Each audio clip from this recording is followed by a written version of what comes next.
friends, hope you all are doing well. See, previously આપણે તમારું principles of marketing જે છે એનું યુનિટ નંબર 4 એમાં આપણે ડિસ્કસ કરતા હતા અબાઉટ ધી એનાલાઇઝિંગ કોમ્પિટિશન. અત્યાર સુધી આપણે જે ડિસ્કસ કર્યું એ બેઝિકલી જે છે એ માર્કેટિંગ અને ગ્રીન માર્કેટિંગ જે છે અને માર્કેટિંગ એન્વાયરમેન્ટ ને એને રિલેટેડ ઓનલાઈન માર્કેટિંગ એના ઉપર ફોકસ કર્યું. ફાઇન. હવે તમને એક કન્સેપ્ટ આપેલો હતો જે તમારો સેકન્ડ પાર્ટ છે એના કન્ટેક્સમાં, સ્ટડી ઓફ કોમ્પિટિશનના કન્ટેક્સમાં. એમાં આપણે ડિસ્કસ કરતા હતા અબાઉટ ધી એનાલાઇઝિંગ કોમ્પિટિશન. બરાબર. આપણે કોમ્પિટિશન કેવી રીતે એનાલાઇઝ કરવું એના માટે જે છે એ 5 ફોર્સિસ સ્ટાર્ટ કરેલું, જેમાં આપણે 2 ફોર્સિસ એટલે કે સેગમેન્ટ રાઇવલરી અને એની સાથે સાથે કેવી રીતે તમને થ્રેટ હોય છે કોઈ પણ કોમ્પિટિટર્સની અથવા તો ન્યૂ એન્ટ્રન્સની. Fine. And why or how you can go for any kind of competition. બરાબર. હવે તમને બીજા 3 એલિમેન્ટ આપેલા છે, બીજા 3 ફોર્સિસ આપેલા છે. એમાં ફર્સ્ટ તમને કીધું છે થ્રેટ ઓફ સબસ્ટિટ્યુટ પ્રોડક્ટ્સ. માર્કેટની અંદર દરેક સિંગલ પ્રોડક્ટ જે છે એની સબસ્ટિટ્યુટ અવેલેબલ છે and that we all know. બરાબર. દુનિયામાં એક પણ એવી પ્રોડક્ટ નથી કે જેની સબસ્ટિટ્યુટ અવેલેબલ ના હોય. અને એ સબસ્ટિટ્યુટ જે કાંઈ પણ અવેલેબલ છે એમાં દરેક અલગ અલગ બેકગ્રાઉન્ડમાંથી બિલોંગ કરતા લોકો, દરેક અલગ અલગ એટીટ્યુડ ધરાવતા લોકો, દરેક અલગ અલગ પરસેપ્શન ધરાવતા લોકો બિલીવ કરે છે. આજે તમે હોય કે હું, at some point of time જ્યારે આપણે જે જોઈએ છે એ વસ્તુ નથી મળતી અને એની અર્જન્ટ નીડ છે તો આપણે કોઈ પણ સબસ્ટિટ્યુટ જે છે એના ઉપર ફોકસ કરશું. Fine. So if V think about certain products અથવા તો એવું કહીએ કે ઓલ પ્રોડક્ટ્સ, તો સબસ્ટિટ્યુટ તો માર્કેટની અંદર અવેલેબલ છે જ. આજે હું મારી પ્રોડક્ટ જે છે બરાબર એનું સારી રીતે માર્કેટિંગ નહીં કરું, કે હું મારી પ્રોડક્ટ જે છે એના બેનિફિટ્સ લોકોને નહીં બતાવું, કે હું લોકોને એવું નહીં બતાવું કે આ પ્રોડક્ટ ખરેખર એના માટે જે છે અથવા તો એની જ નીડ ફૂલફિલ કરી શકે એમ છે, તો પૂરું થઈ ગયું.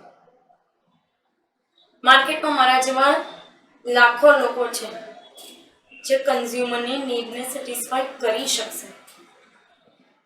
So on a very basic idea we don't even know about substitute products. Fine. And if we concentrate over marketing perspective, then it should be on a huge level. Marketing perspective થી તો જે કોઈ પણ marketer હોય કે manufacture હોય એને બહુ જે છે એ સ્ટ્રોંગલી એના પર ફોકસ કરવું પડે.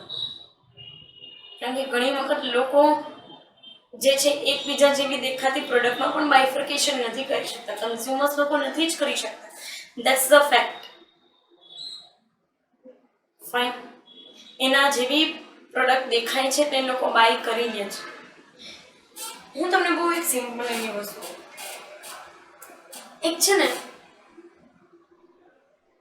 જે આપણે પેરાશૂટ જે છે એનું આપણે હેર ઓઇલ લઈએ છીએ, બરાબર, નારિયેળ તેલ લઈએ છીએ. ઘણી બધી એવી બ્રાન્ડ છે કે જે પેરાશૂટ જેવા જ પેકેજિંગની અંદર આવે છે અને લોકો પેરાશૂટ સમજીને એને લઈ લે છે. આવું મેં મોલ્સની અંદર થતા જોયું છે. બજાજ આલ્મંડ ડ્રોપ્સ જેવા જ પેકેજિંગ વાળી બીજી પણ જે છે એ આલ્મંડ હેર ઓઇલ આવે છે અને લોકો એ પરચેસ કરી લે છે. સો if V think about competition, as a marketer we have to also focus about the things that are in a same packaging and with the same particularly features or with the same content. લોકો એમાં confuse થાય છે. બરાબર.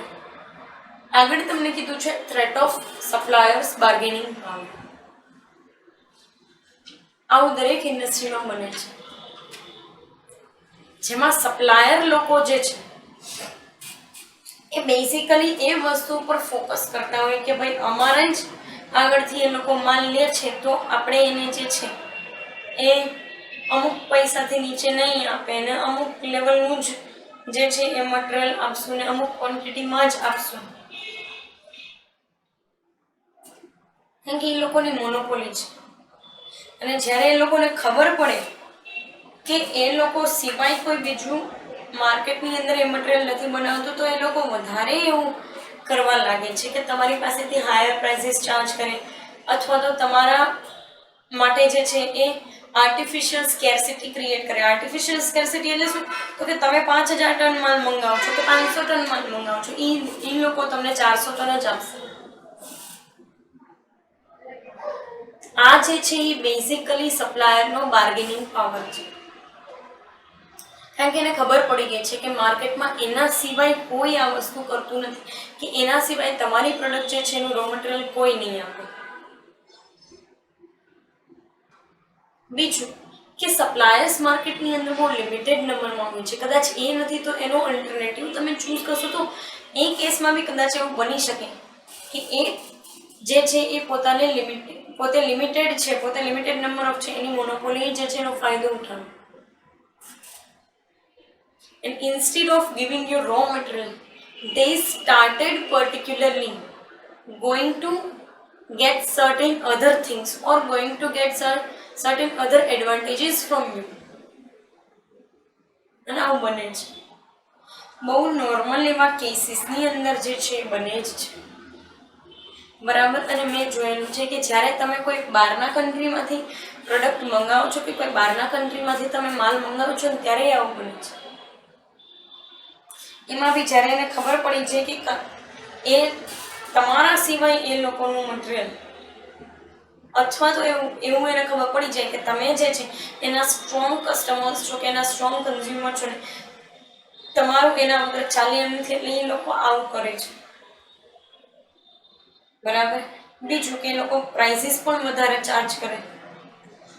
ઘણી વખત જે છે એ લોકો પર્ટિક્યુલરલી એવું પણ માનતા હોય કે આપણે આ લોકો પાસેથી વધારે ચાર્જ કરશું કે વધારે આના ઉપર કોઈ જે છે ટ્રાન્સપોર્ટના ચાર્જ લગાડશું તો એ કાંઈ કહેશે પણ નહીં, કારણ કે એને આપણી પાસેથી મટીરિયલ જોઈએ છે. તો આ સપ્લાયરનું બાર્ગેનિંગ પાવર જે છે એની થ્રેટ આપણા ઉપર છે. એનાથી આપણે કેવી રીતે બહાર નીકળી શકીએ? તો એક વસ્તુ છે કે તમે દર વખતે એક જ વ્યક્તિ પાસેથી માલ ભલે મંગાવો, પણ એના જેવા બીજા સપ્લાયર્સ જે છે એની સાથે પણ કોન્ટેક્ટ બનાવીને રાખો. એની સાથે પણ as a consumer Sara relations maintain કરો. ક્યારેક ક્યારેક એની પાસેથી પણ માલ લ્યો. ફાઇન. તો આ થ્રેટ ઓટોમેટિકલી રિમૂવ થઈ જશે. And then you don't have to focus over to the supplier's bargaining power. Fine. So yes, એ એક પર્સપેક્ટિવ છે જે તમને આની અંદર આપેલો છે. આગળ તમને કીધું છે threat of buyers bargaining power. ઘણા સમયથી આપણે એ વસ્તુ ભણતા આવ્યા છીએ કે ગ્રાહક બજારનો રાજા કહેવાય. દેશ દુનિયામાં રાજાકીય એમ જ થાય એવું બધા માનીને ચાલે છે. તો ઓફકોર્સ કન્ઝ્યુમર્સનો બાર્ગેનિંગ પાવર હશે, કારણ કે કન્ઝ્યુમર છે એ લોકો વસ્તુ લે છે તો તમારો ધંધો ચાલે છે. આ બહુ નોર્મલ એવું કન્સર્ન છે જેના વિશે આપણે દરેક લોકો જાણીએ છીએ. યસ ઓર નો? બહુ નોર્મલ એવો પર્સપેક્ટિવ છે જેના વિશે આપણે દરેક લોકો જાણીએ છીએ. તો કન્ઝ્યુમર બાર્ગેન કરી શકે છે. હા, આ થ્રેટ છે, પણ તમે જો બહુ હાયર ક્વોલિટીની પ્રોડક્ટ બનાવો છો, બહુ સારી પ્રોડક્ટ બનાવો છો, તો કન્ઝ્યુમર એટલું બધું બાર્ગેનિંગ પણ નહીં કરે. અને કરે તો તમે એને એડવાન્ટેજીસ બતાવી શકશો. ફાઇન. સો એ એક પર્સપેક્ટિવ થ્રુ આપણે જઈ શકીએ કે ભાઈ ભલે માર્કેટની અંદર ગમે એટલા સબસ્ટિટ્યૂટ અવેલેબલ રહ્યા, ભલે માર્કેટની અંદર ગમે એટલા કોમ્પિટિટર્સ અવેલેબલ રહ્યા, ભલે માર્કેટની અંદર જોઈ એટલી પ્રોડક્ટ અવેલેબલ છે. હા, એ છે કે એક જ નીડને સેટિસ્ફાય કરવા માટે અલગ અલગ પ્રોડક્ટ જે છે અવેલેબલ હોઈ શકે છે. ભલે આ તમામ વસ્તુ રહી, પણ એક વસ્તુ જે છે એ કોન્સ્ટન્ટ રહેશે, એ છે બાયરનો bargaining power. You have to decide how you want to overcome from this. કેવી રીતે તમે આ દરેક હર્ડલ સબસ્ટિટ્યુટ વાળું કે સપ્લાયર વાળું કે એન્ટ્રી બેરિયર્સ હોય કે ન્યૂ એન્ટ્રન્ટની થ્રેટ છે કે પછી પર્ટિક્યુલરલી રાઇવલરી છે સ્ટ્રોંગ રાઇવલ, એમાંથી બહાર નીકળીને તમે કન્ઝ્યુમરને તમારી પ્રોડક્ટ માટે લોયલ બનાવી શકો. બરાબર. એક વસ્તુ ફેક્ટ છે આટલા બધામાં કે 100% જ કસ્ટમર લોયલ કે કન્ઝ્યુમર લોયલ્ટી તમને બહુ ઓછા કેસીસમાં જોવા મળે, અધરવાઇઝ જોવા જ ના મળે. આ કેવું છે, તમે જે પેલું ભણતા ને પ્રોબેબિલિટીની અંદર 5% ફેલ થવાના ચાન્સ, એ 5% તો એવા કન્ઝ્યુમર હોય જ કે જે સ્વિચિંગ ઓવર કરવાના છે તમારી પ્રોડક્ટથી બીજા. પણ હા, તમે 95 ને કેટલા સ્ટ્રોંગલી તમારી સાથે કનેક્ટ રાખી શકો છો, that is the more important thing, and that's how you can remove threat of buyers bargaining power or consumers bargaining. Fine. અને આના ઉપર જ બેઝિકલી આખું આ મોડેલ ડેવલપ થયું છે. ફાઇન. આના ઉપર જ જે છે કંપનીઝ ફોકસ કરીને ચાલે છે. તમને લાગે કે આ આટલું સ્ટ્રોંગ મોડેલ કેમ છે, દરેક જગ્યાએ કેમ આવે છે, એની પાછળનું કારણ જ આ છે. ફાઇન. કે એ તમારા બિઝનેસને લગતા દરેક પરિબળોને, દરેક આસ્પેક્ટને એ લોકો કવર કરી લે છે પર્ટિક્યુલર એક જ મોડેલની અંદર. Fine. That's how actually Porter's 5 forces model works. Fine. જેમાં આપણે ડિસ્કસ કર્યું threats of intense segment rivalry, threats of new entrants. બરાબર. સબસ્ટિટ્યુટ પ્રોડક્ટની થ્રેટ, સપ્લાયરનું બાર્ગેનિંગ પાવર અને બાયરનું bargaining power. Fine. So yes, this is all about analyzing competition. Coming સેશનની અંદર આપણે ડિસ્કસ કરશું about the process of analysis of competition. તમને એની કઈ પ્રોસેસ હોય? Yes, there is a process and it is, we can say that, best thing, fine, that we are going to study. Particular આ session માટે જે છે અહીંયા સુધી રાખીએ. Thank you so much.